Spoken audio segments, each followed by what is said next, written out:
Welcome back for 2024. If everyone could please stand for the prayer and original custodian statement.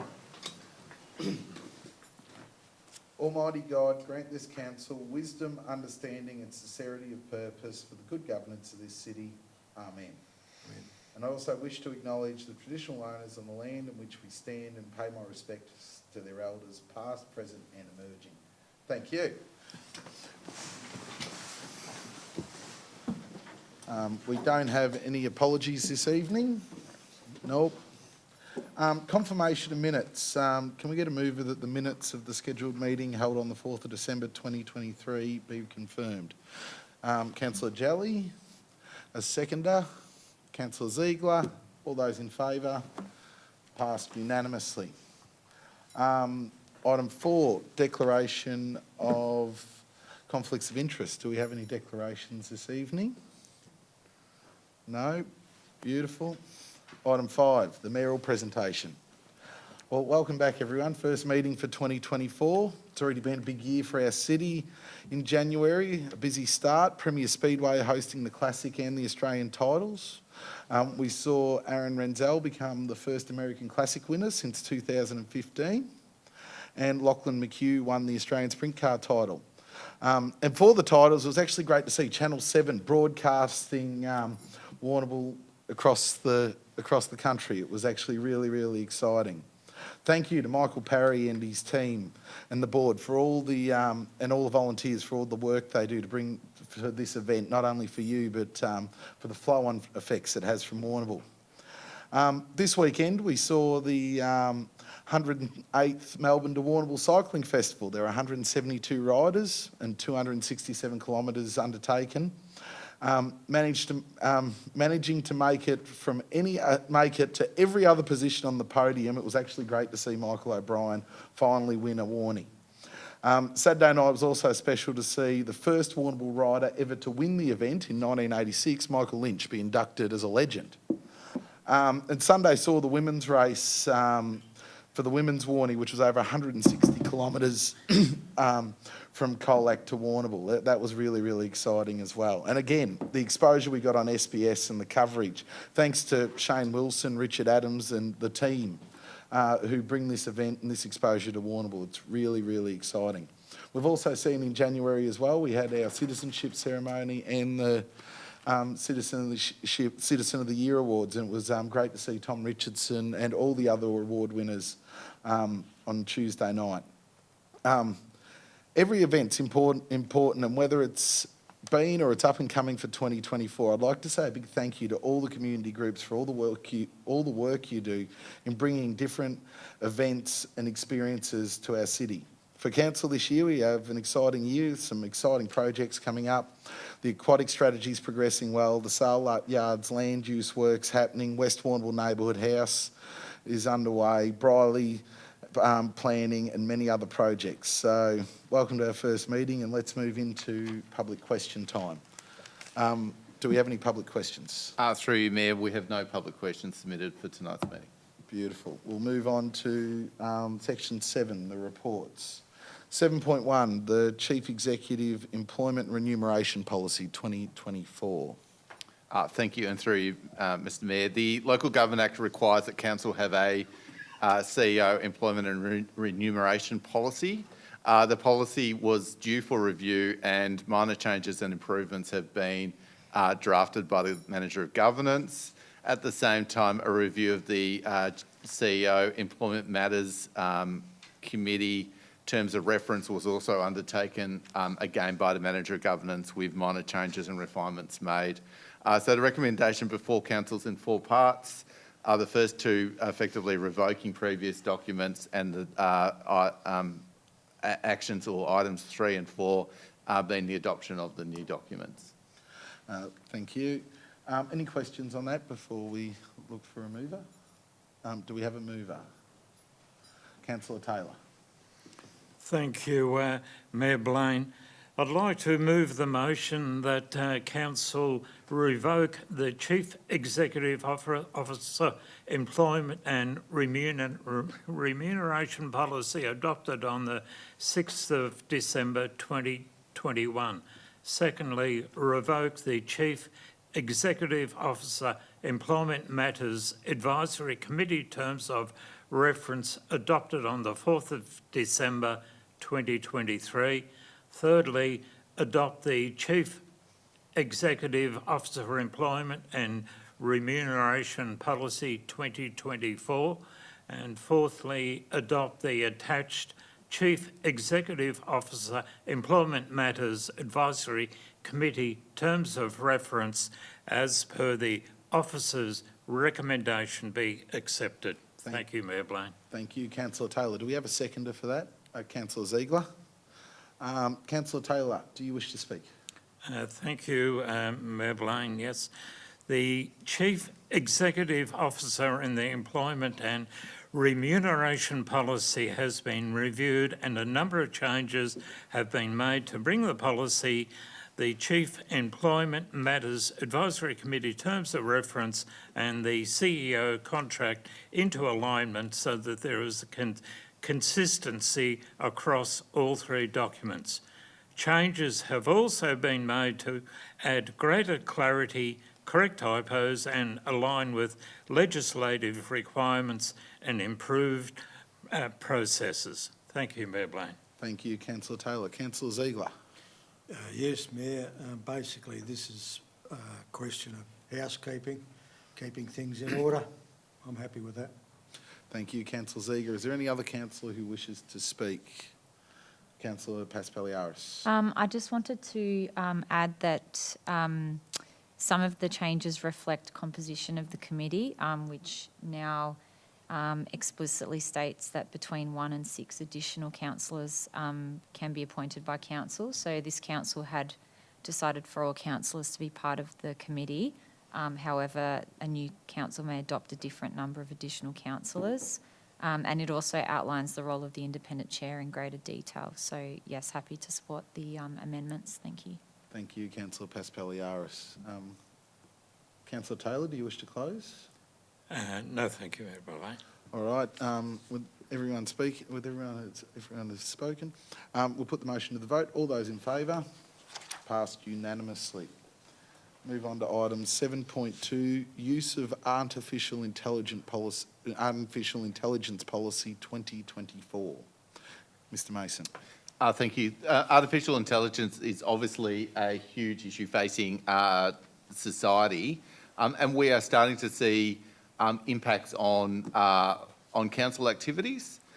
So the decision was made in consultation with councillors to get in front of this issue and be somewhat innovative, and a AI policy has been drafted that provides guidance on the use of AI, and given that this is a rapidly changing context, we have recommended that the policy be reviewed in a year's time, so given fast change or the potential for fast change. So the recommendation before you is that you adopt an AI policy. Thank you, Mr. Mason. Any questions on that before we seek a mover? All right, can we have a mover? Councillor Arnott. Thank you, Mayor Blaine. I just would like to move that the recommendation that Council adopt the use of artificial intelligence policy, 2024. Thank you, Councillor Arnott. Do we have a seconder? Councillor Paspaliaris. Councillor Arnott, do you wish to speak? Just very quickly, as our CEO has said, you know, AI is a part of our lives now, and it is an industry that's evolving probably more quickly than what we can actually grasp. We are already using artificial intelligence in our everyday lives. So I do think it is very important that we have a policy to give us the correct guidelines how to enforce this. You know, there's great benefits that we can gain from having and using artificial intelligence properly, but there's also associated risks with that. And, you know, some of those risks could be staff displacement, costs, data risks and things like that. So we need to make sure that we have the policy to ensure that we are being, we approach it legally, ethically and to the community standard. So thank you, Mayor Blaine. Thank you, Councillor Arnott. Councillor Paspaliaris. Thank you, Mayor.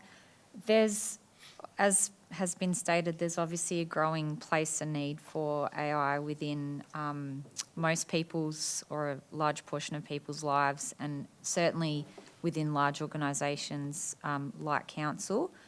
It is, however, a new technology and it's a new tool for council to use. I think it can help with operating more efficiently and effectively when used in the right way and for the right scenarios.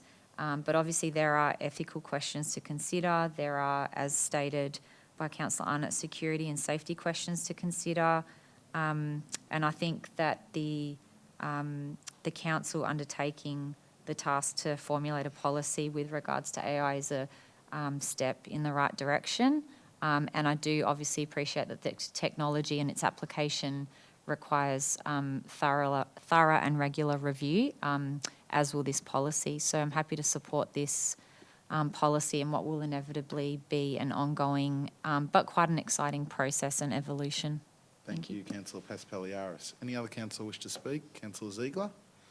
Yes, the artificial intelligence is being, basically it's being forced upon us. It behooves us to have a policy so that we deal with it correctly, because there are risks associated with it. There are risks involved in staff displacement, as the notes here illuminate. There are costs, there are data risks, all of those things involved. It makes perfect sense that we have a policy, which I don't doubt will be changing year to year as with the development of artificial intelligence. We've already discussed the imposition of the execrable American spelling, syntax and grammar, which I hope we're able to avoid. But all of those kind of things are covered by our policy. So, well, I'll support it, knowing that this won't be the last policy we have. Thank you, Councillor Ziegler. Any other councillor wish to speak? I'd just like to add that, I'm actually excited that Warrnambool is probably one of the leaders. We're probably one of the first councils to adopt one of these artificial intelligence policies. And with the use of so many online services now, like ChatGPT and other AI services, they're going to continue to evolve. And that's why, as everyone's alluded to here, it's going to be something that will need to be continually updated. But I think it is important too that even if you are using those AI programs or services, that the user is still held to account. And that's something this policy really does, that the human user is still accountable for what goes out. So I actually think it's really good, and I think it's really, really clever. It's great to see Warrnambool leading in this moving forward. And, with how fast technology is moving, I'm sure this will be something that will be coming back time and time again as it gets better and better. Councillor Arnott, do you wish to say anything to close? No, thanks, Mayor Bloom. Thank you. We'll put the motion to the vote. All those in favour? Passed unanimously. Move on to item 7.3, S11A, Instrument of Appointment and Authorisation Planning and Environment Act 1987. Mayor, this is a procedural matter. We require, due to a new officer joining council, authorisation for that officer to act under the Planning and Environment Act. And so it's largely procedural. Thank you, Mr Mason. Any questions on that? Do we have a mover? Councillor Taylor? Thank you, Mayor Blaine. I would like to move a motion that council resolve that point 1, the persons referred to in the instrument attached be appointed and authorised as set out in the instrument. Point 2, the instrument comes into force immediately upon the common seal of council being affixed to the instrument and remains in force until council determines to vary or revoke it. Point 3, the instrument of appointment and authorisation Planning and Environment Act 1987 dated the 6th of November 2023 be revoked. And lastly, the common seal of the council be affixed to the instrument as per the officer's recommendation be accepted. Thank you, Mayor Blaine. Thank you, Councillor Taylor. Do we have a seconder? Councillor Paspaliaris. Councillor Taylor, do you wish to speak? Thank you, Mayor Blaine. The instrument of appointment and authorisation enables relevant council officers to perform their duties under the Planning and Environment Act, which will ensure the officers to have the required authority to carry out their roles within legislated requirements. Otherwise, if the officers act without the correct authority, actions can be challenged and invalidated, and the officers may be personally liable. Thank you, Mayor Blaine. Thank you, Councillor Taylor. Councillor Paspaliaris. Any other councillor wish to speak? Do you wish to close, Councillor Taylor? No, thank you, Mayor Blaine. Put the motion to the vote. All those in favour? Passed unanimously. Move on to 7.4, short stay accommodation local law review. Mr Mason. Thank you. Through you, Mayor. As councillors would be aware, council currently charges an annual fee for short-term accommodation providers or businesses, and this fee is levied under a local law. The state government has announced that it will introduce a short stay accommodation levy of 7.5% from January to January next year.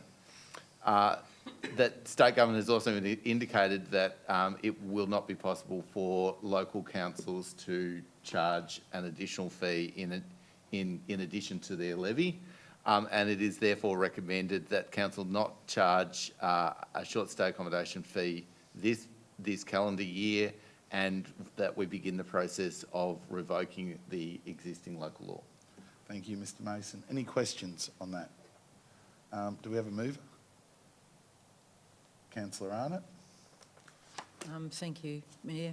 I would like to move the motion that Council number 1 resolve to not charge the short stay accommodation local law registration fee for the 2024 calendar year. 2, instruct the Chief Executive Officer to undertake the required legislative process to revoke the Warrnambool City Council Law number 2, short stay accommodation local law. Thank you. Thank you, Councillor Arnott. Do we have a seconder?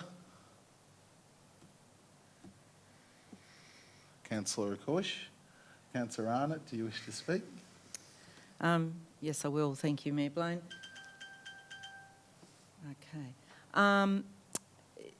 This has all come about, as everyone would be aware. We did introduce this local law to get some regulation into the short stay accommodation process.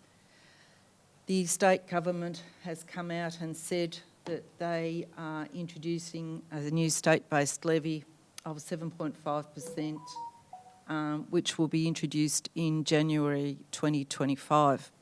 With that introduction, we can no longer have this extra fee, so we need to now revoke this law. I'll just like to make comment there that the 7.5% levy that's being imposed on the short stay accommodation is expected to raise approximately $70 million for the state government. I would hope that we could see a good portion of that revenue come back to our region, but anyway, we'll have to wait and see and keep the fingers crossed. So thank you, Mayor Blaine. Thank you, Councillor Arnott. Councillor Akush. No, thank you. Any other councillor wish to speak? Councillor Jelly. Look, just reiterate what Councillor Arnott said. I think that the state government taking on, we had been asking for this for quite a while, the last few years, that the state government should be in charge of it if there's going to be any fee, to ensure it's consistent across the state, and all municipalities then have to drop their own fees so that it's, like it or not, if the fee is charged, it's consistent. So, and agree, hope some comes our way so we can put back into our community. Yep. Thank you, Councillor Jelly. Any other councillor wish to speak? Councillor Paspaliaris. Thank you, Mayor.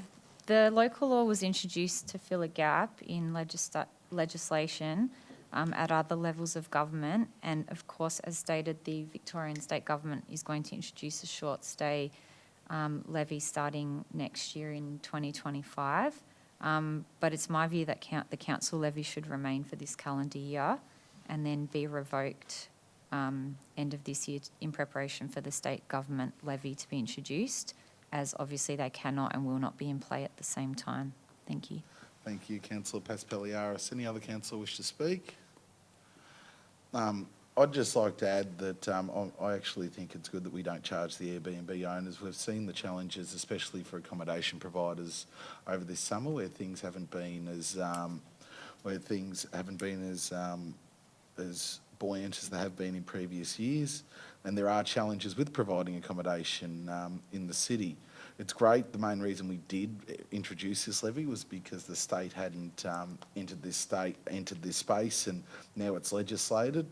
And to give the Airbnb owners, a year's grace before the 7.5% levy gets in, I think is really positive for Warrnambool, and I think it's really, really good. So, yeah, councillor Arnott, do you wish to add anything before we close? No, I won't think so. Yeah. All right, we'll put the motion to the vote. All those in favour? Councillor Ziegler, Councillor Coysh, Councillor Jelly, Councillor Taylor, Councillor Arnott, Councillor Blaine for, against, Councillor Paspaliaris. The motion is passed. 7.5, the quarterly financial report, October to December 2023.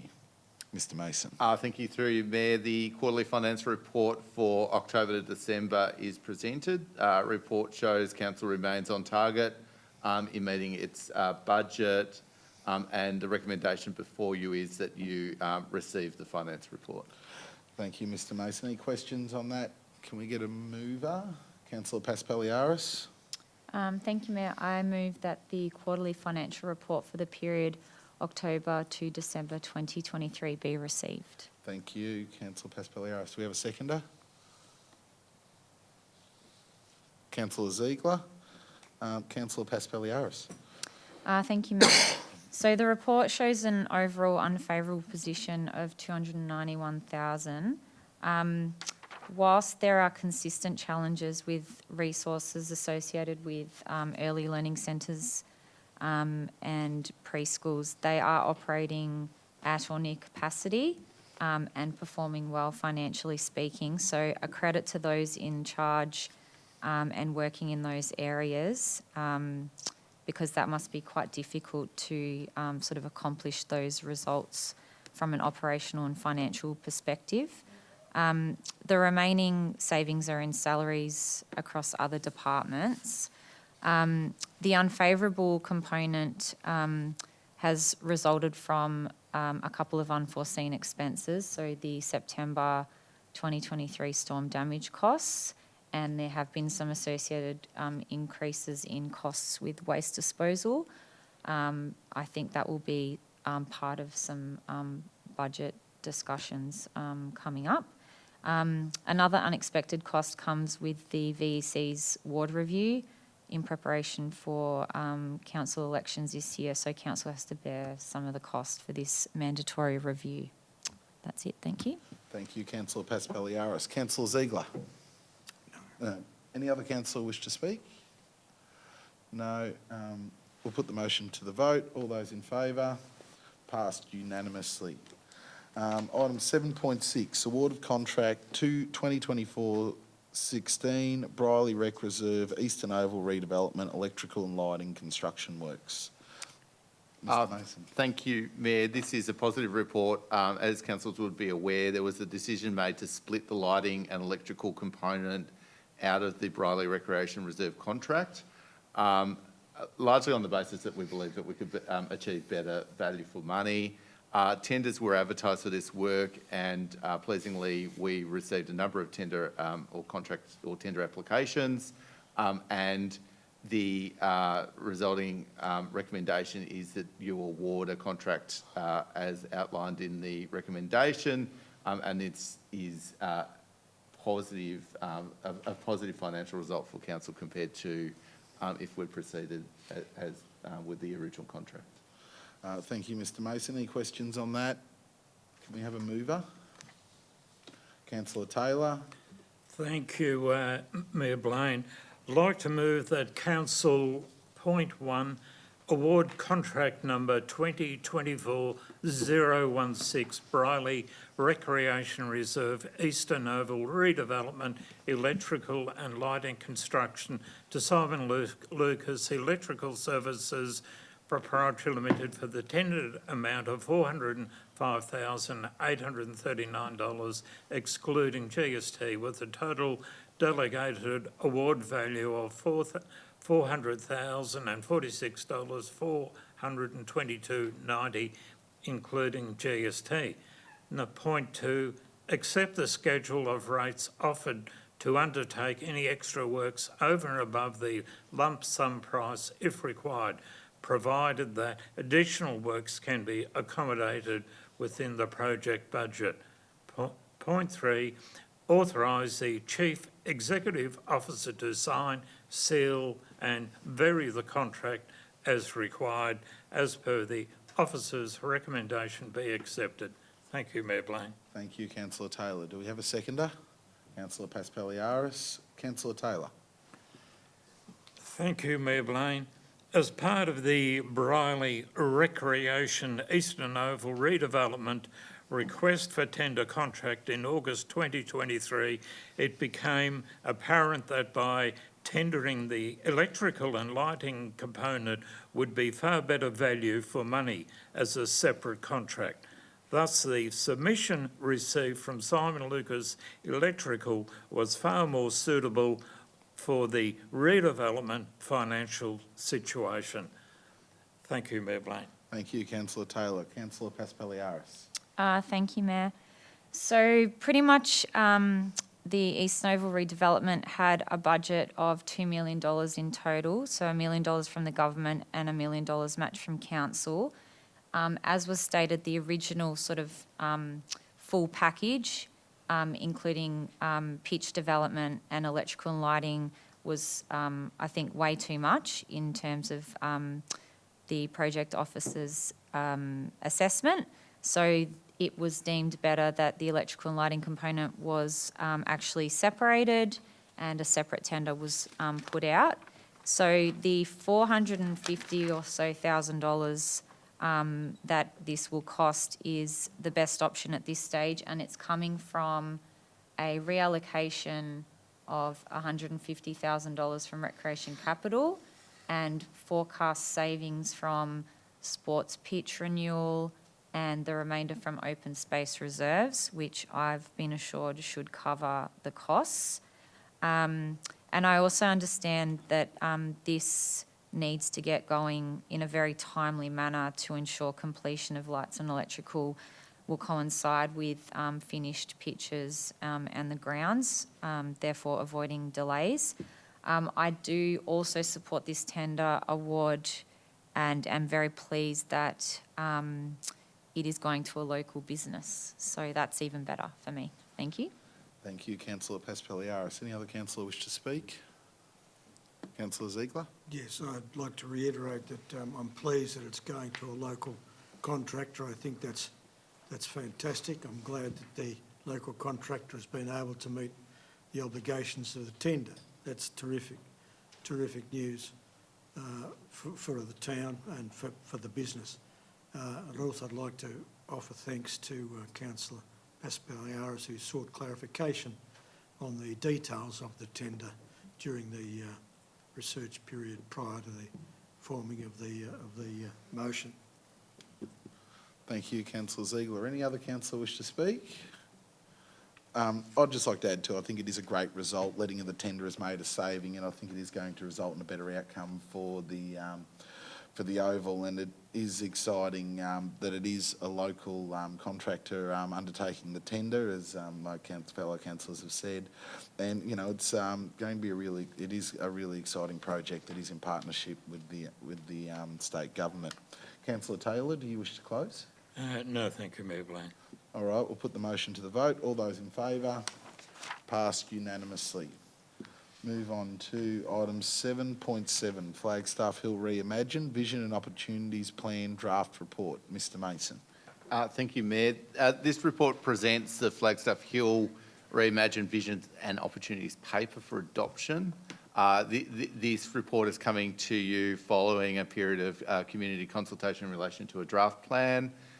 I think this is an important piece of work. The plan presents a staged strategy for changes and revisioning of Flagstaff Hill. It provides officers a framework and vision for where this important community asset needs to go over a longer period of time. And so the recommendation is before you that you adopt the vision, and yeah, that will allow us to continue to work on this important project. Are there any questions on this one? Can we have a mover? Councillor Arnott. Oh, sorry. It's whacking the microphone there. Thank you, Mayor Blaine. I've just got to find the motion. Okay. The motion I would like to move is that Council adopt the Flagstaff Hill Reimagined Vision and Opportunities Planned. Thank you, Councillor Arnott. Do we have a seconder? Councillor Taylor. Councillor Arnott. Thank you, Mayor Blaine. I think this is a really important and it's an opportunity that we must look at very carefully. I have been advocating for Flagstaff Hill to be looked at for quite a while. As we are all very aware, it's tired. It's now 50 years old. The model doesn't suit today's environment.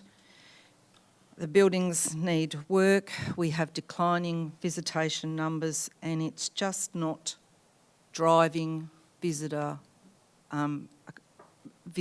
to the region. As well, Council's providing, on average, $720,000 annually, and that doesn't include what we put into the Tourist Information Centre. We found that the reinvestment in the sound and light show did not result in additional visitation. Flagstaff Hill is located on one of the most prominent positions in Warrnambool. So we do have an opportunity to take real advantage of that site. Now, with the online survey, and I'm really thrilled to say this, we had over 506 responses, which is just incredible. And 83% of those agreed that Flagstaff Hill needed to be reimagined. It does present some challenges.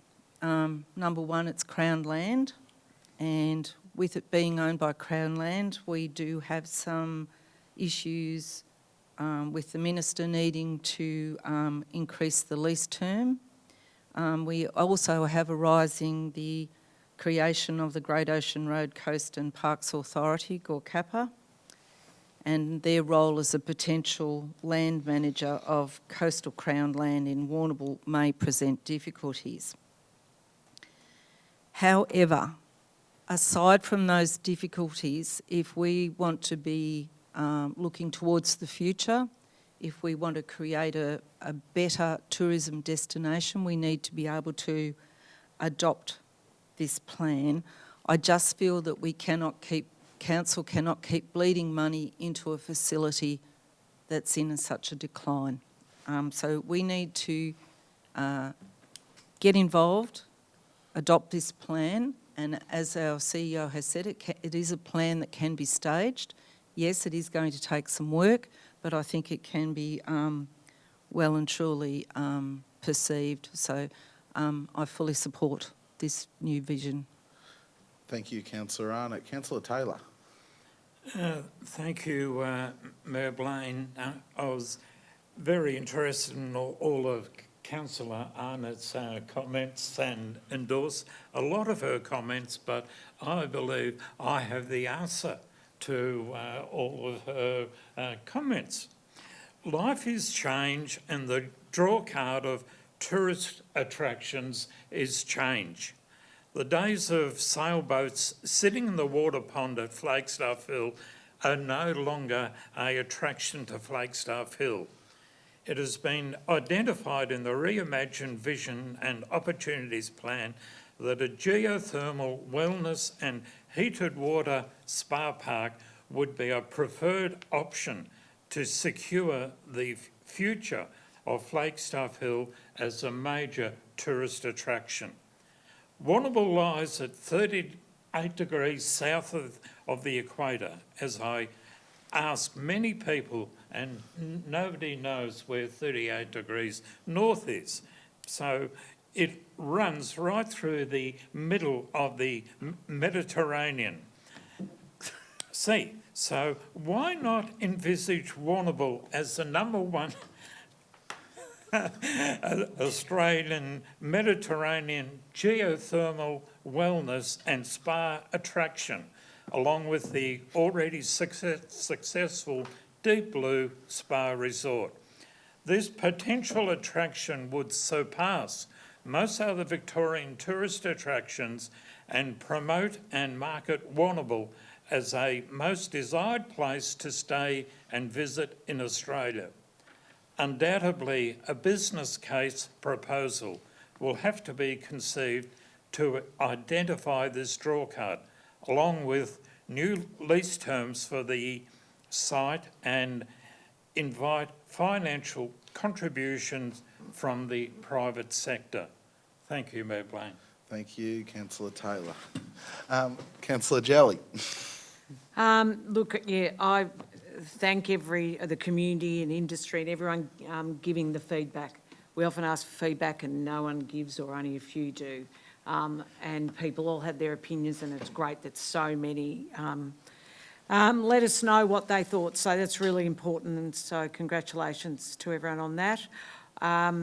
I have concerns about Gorkappa, the Great Ocean Road Coast and Parks Authority. As to their intentions, I know there's been other discussions, but I think we need to really have some further discussions, because Flagstaff Hill is on Crown land, and we need to have more consultation with this group to absolutely clarify their intention as to how we go about things. So I think we've got some thoughts of speaking to them further in the very near future to try and clarify some things so we can really know what we want to target initially if it's a staged approach. Thank you, councillor Jelly. Councillor Ziegler. Yes, in response to Councillor Taylor's comments, I'd love to swap Warrnambool's win with the Mediterraneans. Having said that, I think that that the business plan, the draft report, is very heartening. As has already been mentioned, 500 people helped to drive this particular report, which means that the image and vision that have been put up have come from the community, not from a consultant. And I think that is critical with something like Flagstaff Hill. I think that it's also heartening that part of this image and vision includes the First Peoples-led experiences.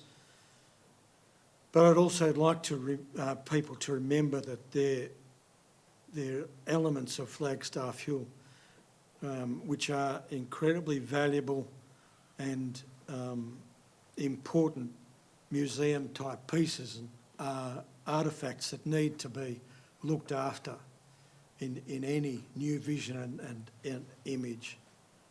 But other than that, I'm pleased with the huge response. There's some terrific ideas in there. Thank you, councillor Ziegler. Any other councillor wish to speak? Councillor Kush. Thank you, Mayor Blaine. Yeah, to me, it's very exciting to see Flagstaff Hill with this imagined version. If it has to be adopted, it will be good for the city. Flagstaff Hill has been for many years now as a liability on council budget, and it is difficult to continue in that manner. So I'm very glad to see that we are putting life back to Flagstaff Hill to generate income to our city. So I'm happy and very supportive with this idea. And also to see the community is backing also indicated that there is a need for Flagstaff Hill to be active economically. Thank you. Thank you, councillor Cush. Any other councillor wish to speak? Councillor Paspaliaris? Thank you, Mayor. I'd just like to add that I appreciate and like the way in which this plan was formulated. The number of respondents, the feedback, the vision with its multiple strategic directions, and obviously the implementation approach in phases. I do understand that it's a very long-term type project, but at least there's a template here at this stage to guide what happens next. And I do understand and appreciate the challenges that have been mentioned as well. That will ultimately impact some aspects, but I think overall the plan and the feedback is positive. Thank you. Thank you, councillor Paspaliaris. And looking into the future of the site, it is something to work towards, and whether it is us as an organisation or another organisation that does it, the consultation, as everyone has said, has been enormous, and it's been really amazing to see what can be crafted from the community feedback. So I thank you for that. And moving forward with Flagstaff Hill, I think it really could continue, if we follow this vision, it could continue to be an asset for our city. Councillor Arnott, would you like to say anything before we close? Mayor Blown, I think everyone has shared their opinions, and I think we're all virtually on the same page, so no, I will not bother. Thank you. Put the motion to the vote. All those in favour? Passed unanimously. Thank you. 7.8, the Warrnambool Event Strategy Draft. Mr Mason. Thank you, Mayor. The report presents the draft events and strategies and recommends Council release the draft for community consultation. Warrnambool has many great events, and we know that events are important both for livability and economic activity. The event strategy recommends that Council focus on destination events and events that create economic activity as a kind of a primary focus. And so the recommendation is there before you, which effectively is that you put the strategy out on exhibition. Thank you, Mr Mason. Any questions on that? Can we have a mover? Councillor Arnott. I would like to move the motion that Council resolves to release the draft event strategy 2024 to 2028 for public consultation for a period of 28 days. Thank you, Councillor Arnott. Do we have a seconder? Councillor Paspaliaris. Councillor Arnott. Yes, it's important that we have a strategy to help us focus on supporting growth and attracting destination events. This obviously will help increase the economic benefit to the community and to make wise use of our budget that's available for such purposes. I encourage anyone that's interested to give us some feedback. We do take it on board, and we like to hear from the community, so more than happy to support this. Thank you. Thank you, Councillor Arnott. Councillor Paspaliaris. Thank you, Mayor. Obviously, the previous event strategy covered, 2018 to 2022. We've obviously had COVID through that time. Things have obviously changed post-COVID as well. So I think the timing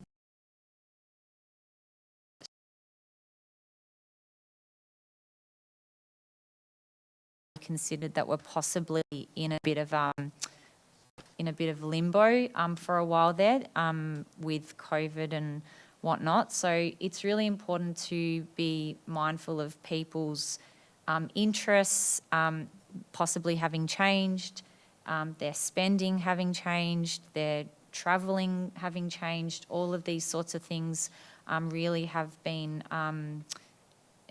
needed to be assessed and thought through in terms of drafting this type of strategy. I also think that, yes, there could be the budget and money better spent in supporting community events, but also driving a destination event or events as well. So I'm really happy to put this out for consultation and hear what people have to say. Thank you. Thank you, Councillor Paspaliaris. Councillor Jelly. Yes, out for public consultation. This is great if people could really put in the importance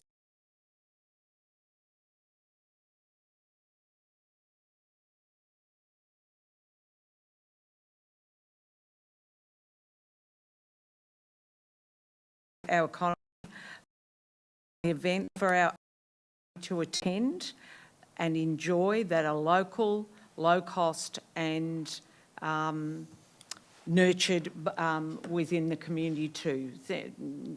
I know we want people to come here to the city and stay and spend money, but we want to look after our own community, be able to have something that they can attend that's perhaps less costly and very family oriented, so we can't forget that in this. Thank you, Councillor Jelly. Any other councillor wish to speak? Councillor Taylor? Thank you, Mayor Blaine.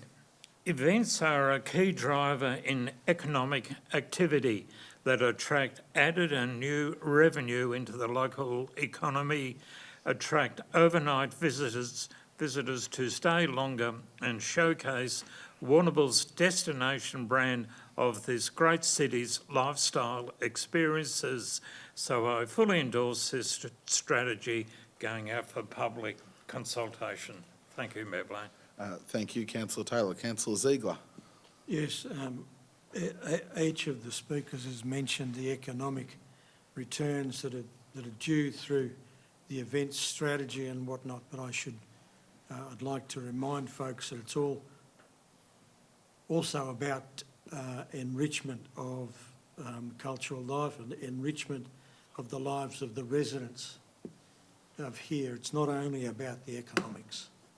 Thank you, Councillor Ziegler. Any other councillor? Councillor Cuish? Thank you, Mayor Blaine. I think it is important for this policy to go out for consultation to seek the opinion of the community about the events, because Warrnambool sometimes back used to be big when it comes into the gathering and events, but now it seems to be declining. So let's put it out and hear from community what they think about this strategy. Thank you. Thank you, Councillor Cuish. Just on the event strategy, it is going out for consultation and is really interesting. At this point in time, the event strategy is really destination driven. That is overnight stays, trying to drive the economy. And if it is something that the public actually want to see, where there is more community-driven events and there is that social and cultural enrichment within our city for, you know, our residents, if that is the direction that you'd like to see this go in, please take the time, put in your thoughts to the consultation. That's why we're having it. There is two directions here. There's more than two if you want, but yeah, just let us know if this is the right way you want to go, or if you are after that community, that cultural enrichment for our community. Councillor Arnott, do you have anything to close? I've got nothing further to add. Thank you, Mayor Blaine.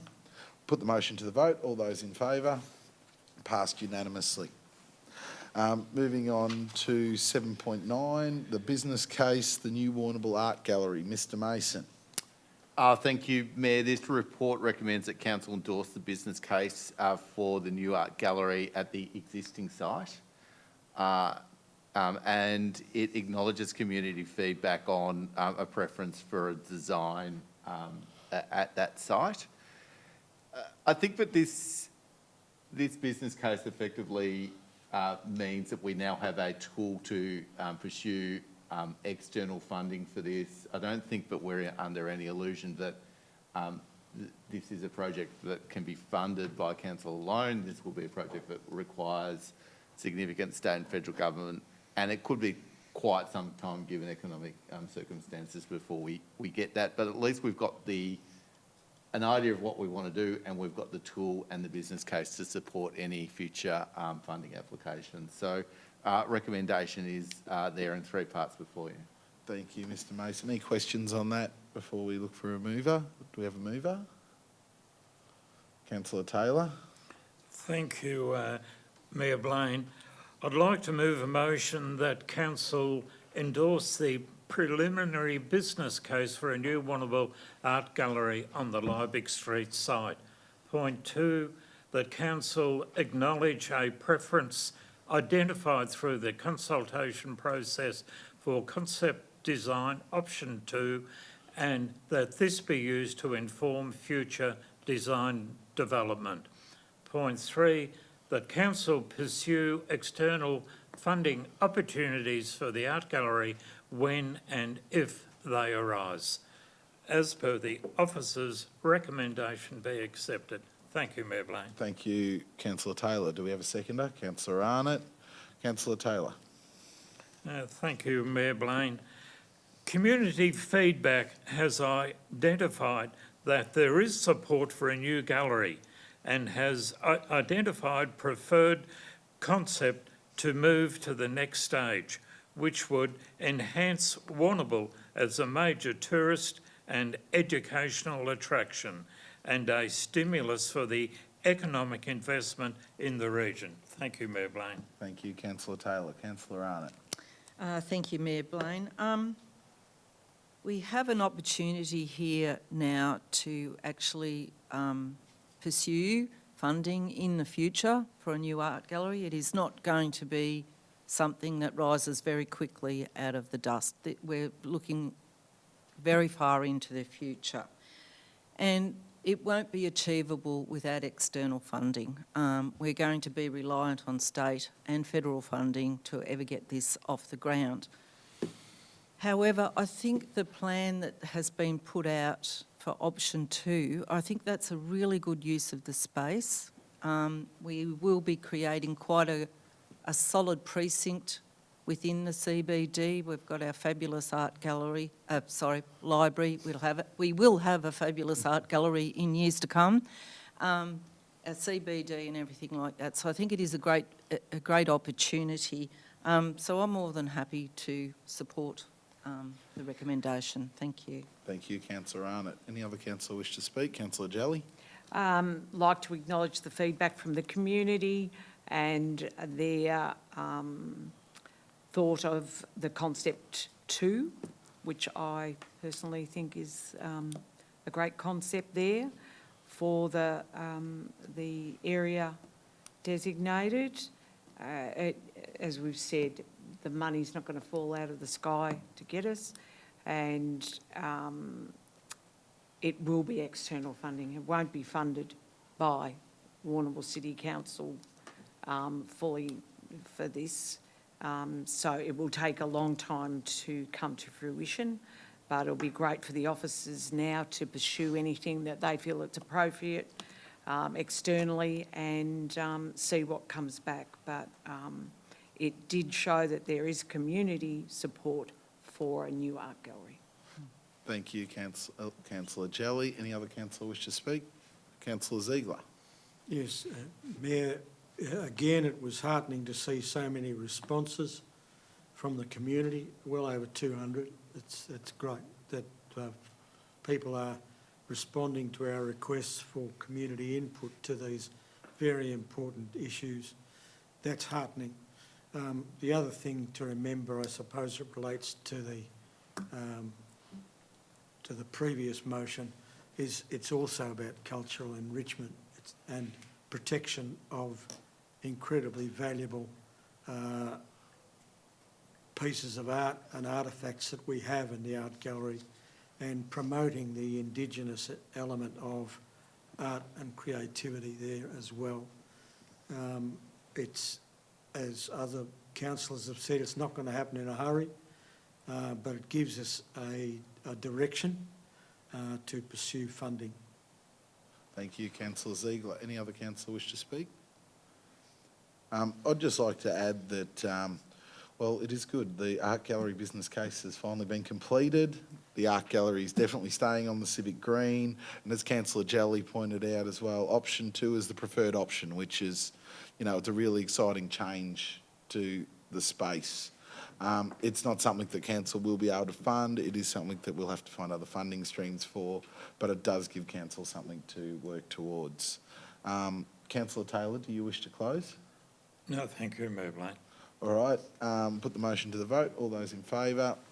Passed unanimously. Item 7.10, Advisory Committee reports. Mr Mason.